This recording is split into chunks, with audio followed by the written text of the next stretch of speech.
But I'm sure what you're desperate to know right now is what the most chronically wrong woman in Hollywood thinks of the whole Don Lemon saga. A woman who is proof that wisdom does not come with age. Take it away, Hanoi Jane. Don Lemon is a professional journalist. He and his producer were doing their job. Nothing more, nothing less. And he's been arrested. And they'll make up all kinds of defamatory things to say about him. That's what they're doing. This is how autocrats act. We can't fall for it. We have to speak up. When a red line is crossed like this, we cannot be silent.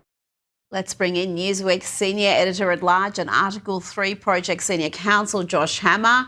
Josh, Jane Fonda says this is authoritarian and a breach of the First Amendment. So I know Don Lemon. My husband created CNN, and I will fight for their right to speak, which is guaranteed in our Constitution. They arrested the wrong Don.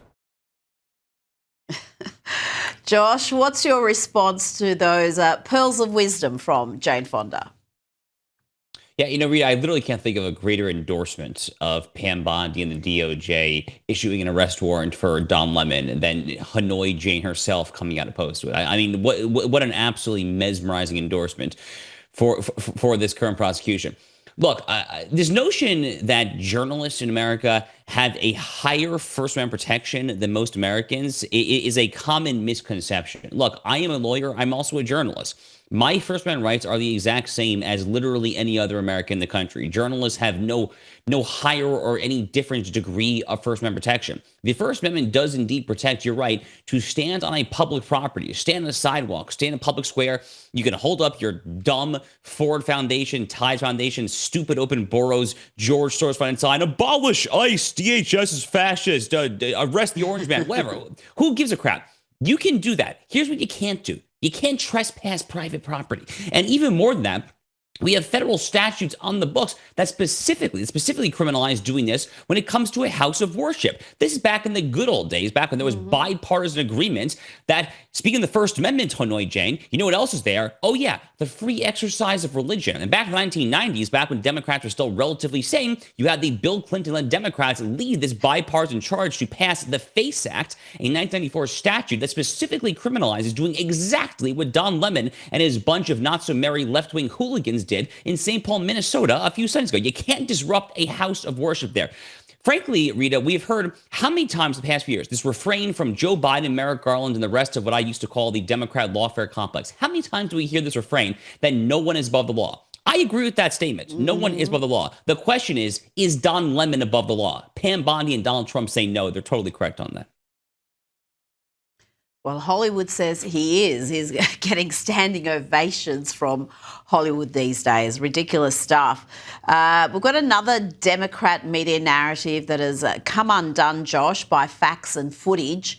And that's this characterisation of Alex Pretti, who was shot dead in a scuffle with federal officers in Minneapolis. We had CNN claim this man was perfect. They use that word, perfect man, what you want your son to grow up to be, who you want your daughter to marry. And every Democrat politician has pushed that narrative, but then footage emerged of his antics at other recent violent protests. Let's have a look at this viral clip of Democrat Elizabeth Warren talking about Pretti with that unearthed footage playing. Caring for people was at the core of who he was. He was incapable of causing harm. Alex carried patience, compassion, and calm as a steady light within him. Even at the very end, that light was there. I recognized his familiar stillness and signature calm composure. As is often the case with these manufactured outrages, the truth is kind of lost in the hysteria. But I wonder how many are reassessing the perception of what happened with footage like that. Yeah, nothing says composure like the video that we just saw, like literally kicking a federal vehicle, of yelling, spitting in the face of officers there. Nothing says composure, Elizabeth Warren. Nothing says composure, Pocahontas, like that video right there. How many times does the left do this, where they find someone?